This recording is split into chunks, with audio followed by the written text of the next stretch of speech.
dipanggil Soleh saja. Pak Soleh. Iya, Soleh aja. Soleh.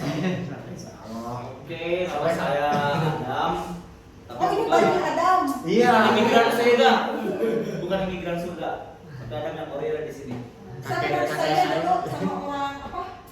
Sama orang keturunan Arab gitu. Ima kamu keturunan Arab ya? Iya.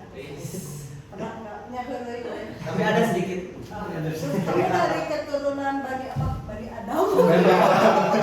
Ini reinkarnasinya bu. Reinkarnasi Adam. Adam. Mana kawan? Mau Adam dulu apa mau Soleh dulu yang menjelaskan tentang apa ini? Sedikit prolog mungkin. The educator's lines, understanding the impact of AI on management education. Okay. Dampaknya gitu Pak. Dampak, understanding the impact. Jadi kita harus ngerti bagaimana sih dampak AI terhadap manajemen pendidikan. Oke, silahkan mau prolog dulu Adam. Mas Adam kan namun Mas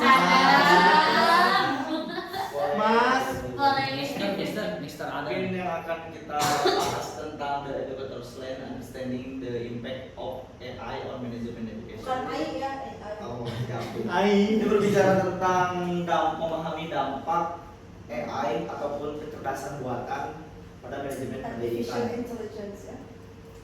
Nah, jurnal ini terbit di India. India di Aja. dan teknologi Panipan. Pernah ke sana kamu? Insya Allah sana nanti. Kalau pernah belum. Nah, ini bertujuan untuk menyelidiki dampak kecerdasan buatan terhadap pendidikan manajemen dan implementasinya. Kemudian penelitian ini tuh menjelaskan pandangan pendidik manajemen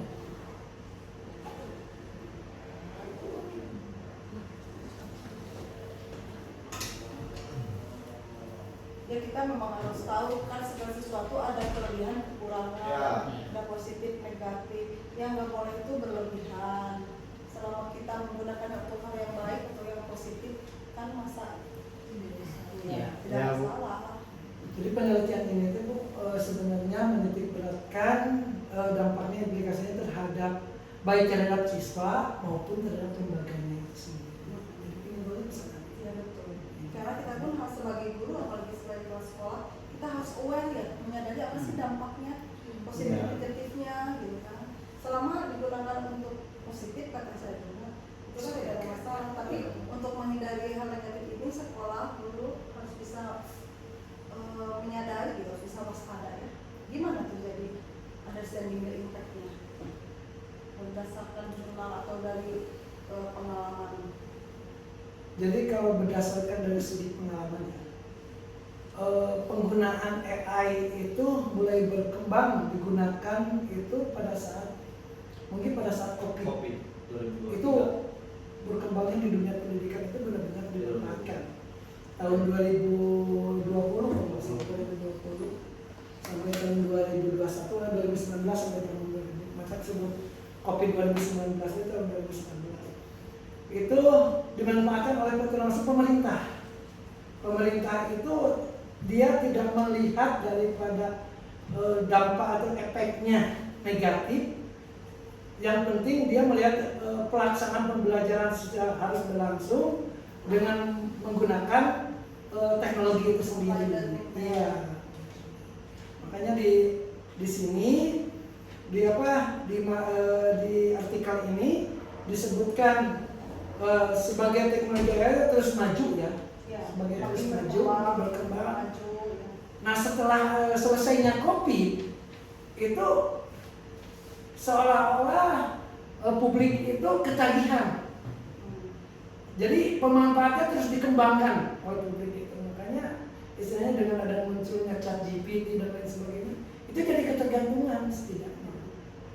Baik itu pendidik maupun siswanya juga, baik itu dosen maupun mahasiswanya juga. Iya, karena itu mah sudah tidak bisa dihindari.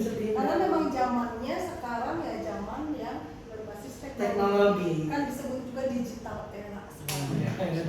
Iya, pasti semua orang itu sudah tidak bisa dihindari untuk menggunakan teknologi. Tinggal bagaimana berarti kita understanding the impact tadi tinggal menyikapi saja untuk setidaknya pemanfaatan lah di satuan pendidikan itu perkembangannya ya seperti apa, terutama untuk satuan pendidikan baik untuk pendidik gurunya maupun untuk siswanya itu bisa dilakukan. Untuk sekolah bisa mendesain untuk pengembangan kurikulum. Itu di sekolah, di lembaga lebih mudah. Kemudian dari segi berbasis data juga satuan pendidikan itu benar-benar diperlukan untuk menyimpan data-data satuan pendidikan, baik data staf pendidik, baik siswa dan semuanya itu lebih mudah kalau menggunakan teknologi seperti itu. Kemudian AI juga bisa dimanfaatkan sebagai interaksi antara siswa dan gurunya, antara guru dan orang tua siswa itu sendiri dengan melalui aplikasinya WhatsApp dan lain sebagainya. Itu sekarang lebih banyak dikembangkan seperti itu. Wawancara aja bisa langsung dengan voice note. Iya. Salah satunya podcast ini. Iya, pembelajaran aja udah pakai podcast aja. Nanti anak-anak gimana ya, tulis aja komen di bawahnya. Iya, itu. Nah, jadi benar harus mengerti berarti dampaknya ya. Tinggal tadi berarti untuk pendidikan menggunakan AI ini untuk mempermudah, untuk menjadikan ini sebagai ide. Karena kita kalau stuck ide, AI tanya ide, ini hanya sebagai ide untuk kita nanti mengembangkan. Iya. Bahkan pemerintah juga sekarang memanfaatkannya. Kemendikbud aja contohnya untuk melatih guru itu tidak usah menghadirkan guru kegiatan pelatihan. Itulah kenapa nanti kita kuliah umumnya tentang AI karena memang kita perlu. Makanya sekarang juga kan dikembangkan untuk pelatihan guru itu secara daring atau online melalui dengan rumah belajar, rumah untuk guru dan sebagainya. Apalagi di sekolah itu kan istilahnya segala sesuatu harus sudah berbasis kan, karena siswa zaman sekarang mereka dari lahir yang sudah pakai HP gitu. Iya. Bisa kalau Pembelajaran aja, ujian aja udah pakai CBT, Iya. computer based skills. Gimana menurut Mas Adam? Menurut saya tentang understanding, memahami AI dalam manajemen pendidikan ini, pembelajaran dalam pendidikan itu sistem bimbingan belajar yang cerdas itu bisa diambil alih oleh AI dalam artian pemanfaatan teknologi yang tidak bisa terlalu terkontrol oleh fasilitator sebagai guru ke siswa, itu akan menimbulkan juga efek yang kurang baik. Dalam artian siswa nanti bisa saja seenaknya ataupun hanya bertujuan ke AI saja, tetapi kan Langsung copy paste dari ya situ. gitu. Maka Kayak mahasiswa gitu ya, tapi bukan mahasiswa sini. Nggak tahu. Copy paste mah. Jadi kita mau paling bagaimana sebagai pendidik mengontrol si anak-anak kita, students kita, supaya ya mereka tidak salah arah dalam memanfaatkan tadi gitu. Karena kan seru-seruan banget tuh di medsos di segala macam tuh kan, bagaimana berarti kita mengontrol anak-anak dan kita anak-anak tadi ya tuh. Terus bagaimana lagi dampaknya? dampak untuk manajemen pendidikan Kan gini ya, kalau orang sudah ketergantungan dengan AI, segala sesuatunya dia mengandalkan AI, itu gimana kita sebagai pendidik supaya membuat students kita tetap punya critical thinking? Kalau kita sudah ketergantungan ke teknologi, takutnya jadi critical thinking kita berkurang. habis sudah. Bagaimana sekarang kita sebagai pendidik supaya critical thinking tetap, anak-anak kita tuh critical thinkingnya tetap jalan, tapi penggunaan teknologinya pun dia jalan. Kalau dampaknya ke pendidikan manajemen itu sangat besar ya untuk di dunia pendidikan. Seolah-olah satuan lembaga guru dan siswa itu benar-benar ketergantungan sekali di satuan pendidikan. Jadi teknologi itu menawarkan berbagai manfaat dan Dan peluang. teknologi itu lebih canggih daripada kita ngobrol. Kamu kan nih, kayak mahasiswa aja daripada nanya ke dosen kan mending nanya ke Google gitu. Informasi ada semua tadinya. Di bidang pendidikan seperti itu sih. Saya rasa yang kita lakukan atau apa yang kita cari hari ini itu bisa lebih maju ya itu. Apalagi nanti 50 Gimana bisa kemungkinan 10 tahun ke depan itu kehidupan manusia itu bisa diganti mungkin. Jadi bagaimana membuat anak didik kita supaya dapat berpikir kritis di saat mereka sudah ketergantungan? Saya rasa itu tergantung Itu daripada salah satu dampaknya, salah satunya editif kan? Tadi disebutkan. Berarti gimana supaya tetap ada keseimbangan critical thinking? harus ada kontrol. Hmm. Kontrol pada saat penggunaan teknologi itu sendiri. Tak kala dia pada saat melaksanakan proses pembelajaran. Ya. Itu kalau tanpa dikontrol itu loss control itu benar-benar mungkin nanti bisa kemungkinan guru itu dilupakan, diabaikan apa yang diinformasikan oleh Meskipun guru. guru mah nggak akan mungkin lah digantikan robot ya. Iya. Dan robot mah tidak punya perasaan. Tapi kalau untuk beberapa tahun ke depan, walau alam, sekarang aja udah ada. Kalau pelayan kan kayak waiter, pelayan udah banyak kayak di Jepang itu udah pakai robot pelayan. Sekarang aja kalau di negara itu udah ada. Di Jepang aja, di Inggris.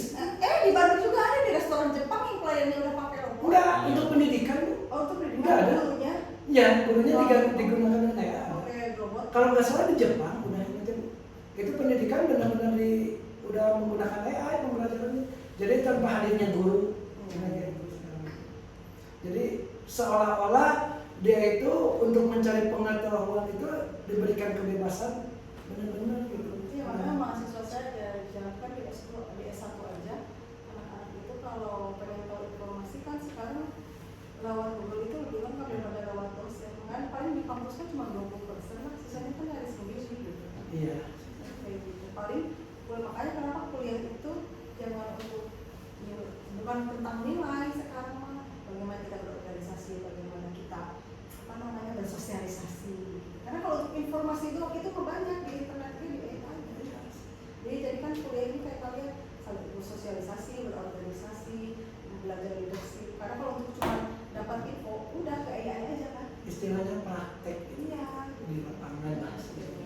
Jadi menciptakan pengalaman ini Pengalaman, kuliahnya iya. jadinya tuh karena kalau informasi mending ke Google kan kadang kita sekarang jadi kuliah itu bagaimana kita menciptakan sebuah pengalaman yang positif bersama teman-teman untuk memajukan sesuatu lah gitu istilahnya gitu ya opini saya gitu.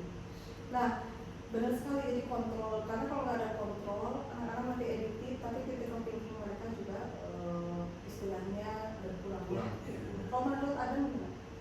Dalam jurnal ini juga disebutkan bahwa ada yang namanya bimbingan belajar cerdas.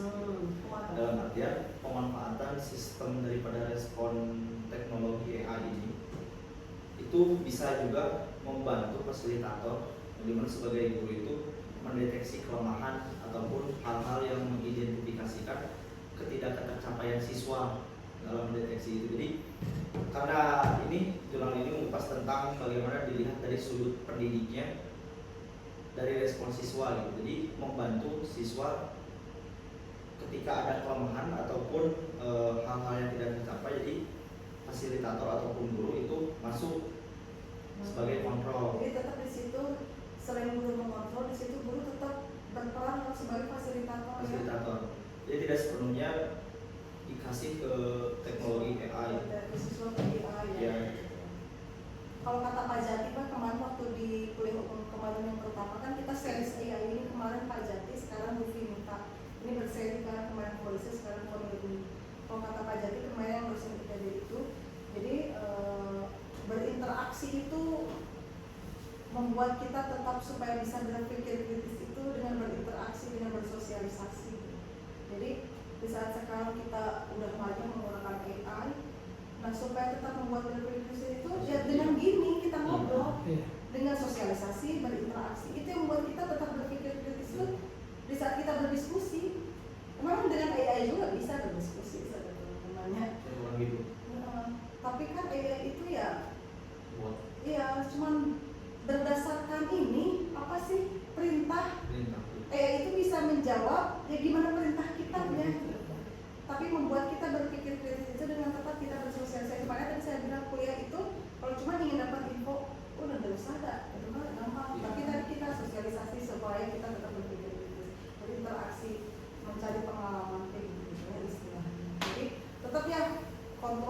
Yes.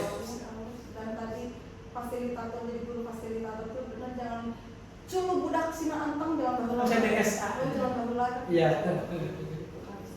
Ya, terakhir berarti positif negatif dari AI ini menurut kalian seperti apa? Dampak atau gini lah, jangan dampak yang paling besar AI ini jadi seperti apa kalau di dunia pendidikan yang dilihat sama kalian?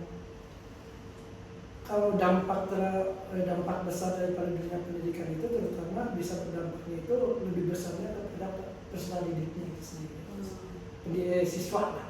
Siswanya ya. Kenapa lebih menitik beratkan kepada siswanya? Karena di sini sebagai penerima atau sebagai pendapat manfaat itu sendiri adalah siswa. Guru itu istilahnya bisa hanya memanfaatkan atau alat bantu daripada AI itu sendiri.